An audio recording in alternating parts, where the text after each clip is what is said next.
That's a lot of prop for this little boat on 3S.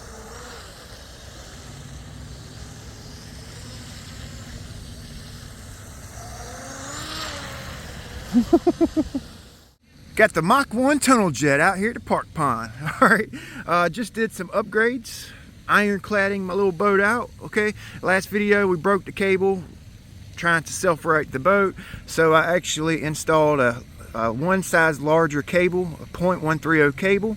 Okay, upgraded my collet, running no liner. I had to mill about 2-3 millimeters off this stub right here to get the shaft a little bit longer so it'll work on this outboard.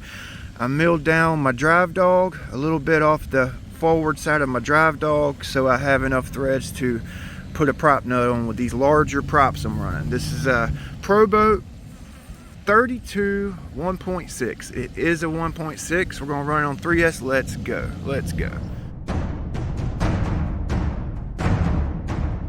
Still kind of continuing the testing on my secondary stumble block there. Okay, I've actually kind of done some sanding to it, and I put a little bend in my stuffing tube there because I had some chatter from this cable. So let's go, let's go.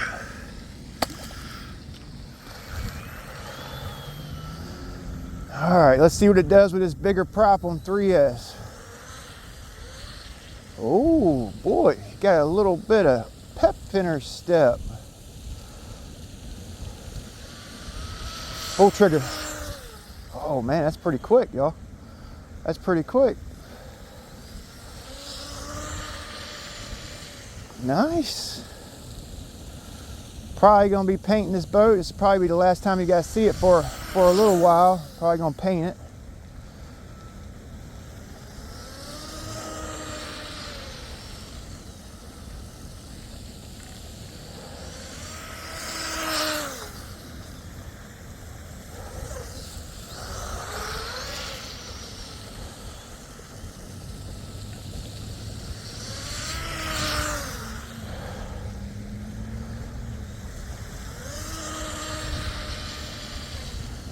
It's a big prop. Surprised it's handling so well. 3S. I think I'm gonna take that stumble block off. It's hopping pretty bad.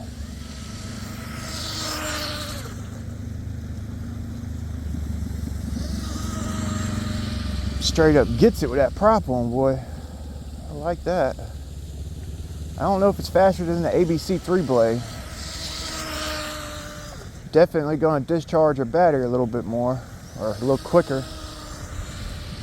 Have the boat running a little bit wetter today. I lifted my outboard motor up, and I got it on it real hard there. I got to ease on it.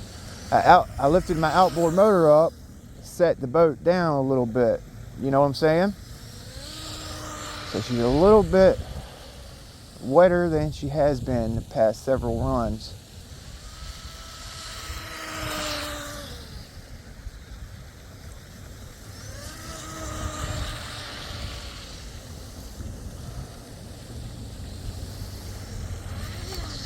Oh, that's the first time I ever blew it off the water. The wind's blowing this way. She's probably quicker with that prop.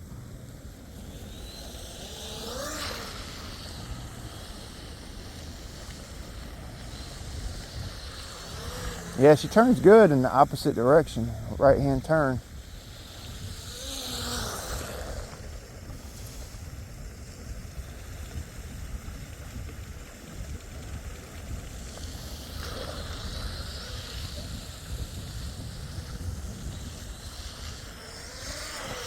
I did that with my MRP too. A left turn would be a little bit smoother than a right turn. I couldn't flip the boat in a left turn with my MRP.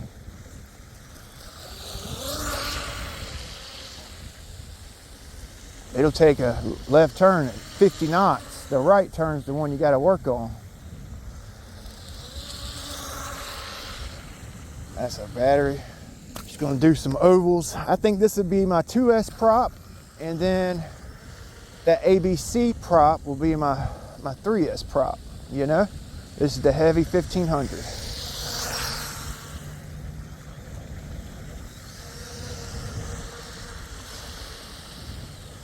I actually think that larger cable may be scrubbing off a few RPM, you know? That's why you kind of want to go lightweight with your drive line as you can, but I just don't want to sit there and replace cables constantly because I have a lower KV motor. Trying to self-right the boat just kind of makes sense. I definitely think that cable's scrubbing off some speed.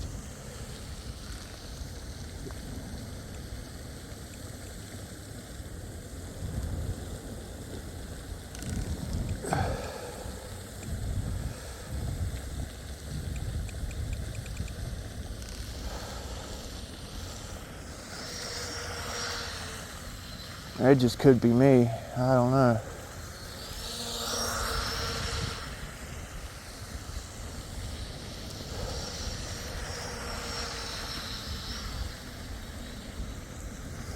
Might be just because I have that motor raised up a little bit. You know? Full trigger in a turn.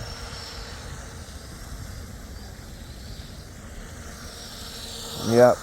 A left turn's much easier to pull off than a right turn. You see how smooth that is? It's because of the rotation of the propeller. And then a right turn, we got that bounce because the prop is wanting to mess with the turn, the rotation, you know?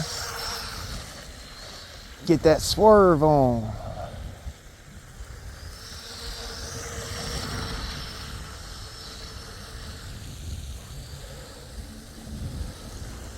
Full trigger left turn. Easy peasy. Full tilt left turn. It sticks to the water. And then you go right, a little unpredictable. See? And then you go left. She glues to the water.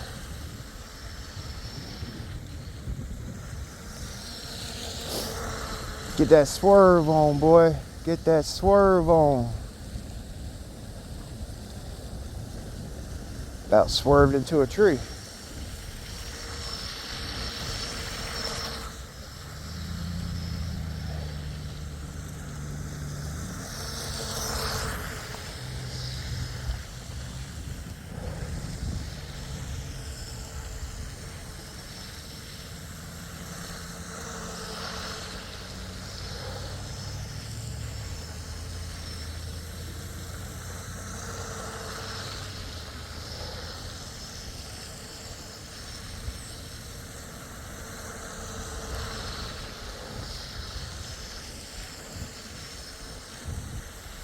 Full tilt the whole damn way around. Left turn. It's the prop rotation, man. I'm sitting there fighting with it, and the prop rotation wants to give me that hard cut. So I'm gonna remove that extra block I put on there before we paint it. Might not even paint the bottom.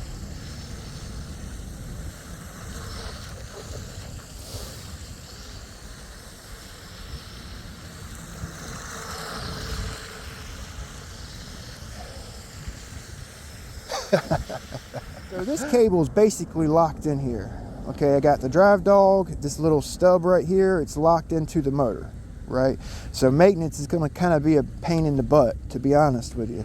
So what I'm gonna do to get around having to pull my cable out every time to grease it is, what I like to do is just take some oil, mix in some grease, make it thick enough or runny enough that I can get one of them needle bottles into this little hole right here and just squeeze some liquefied greasing into my drive line. You feel me? Or just use some like oil, just drip it in there. You ain't gotta mix the grease, but it's on the no liner. You know what I'm saying? The other way I have to do it is like take these two screws out, pull my outboard motor, and pull the cable out, which is the second easiest way to do it. I'll probably just drip some grease in there, ready to go. Also, messing with my tilt and trim on this motor with everything locked into place, I definitely have to uncouple my coupler. I've cut this cable a little bit short to give me some play in and out the coupler there. You know what I'm saying? If I wanted to go positive or negative or whatnot. But I actually running it. Let's see if you guys can see where I'm running it at. All right, she's sitting flat on the bench here. All right, and like I said, I raised the outboard motor so the center line is even with the ride surface. Okay, I think I got, it looks like I got a little bit of up angle, just a smidgen of up angle. Okay, that gives me my little ride attitude there. All right, that's how I got her. Probably change it. It ran good, but I'll probably end up changing it because that's me. I like messing around, tuning my boat, seeing what it does. Yeah, we'll see you guys next time. The new cable worked out pretty good. The prop, battery, eater, boy. Thanks for watching. Big B, we're Ironclad RC.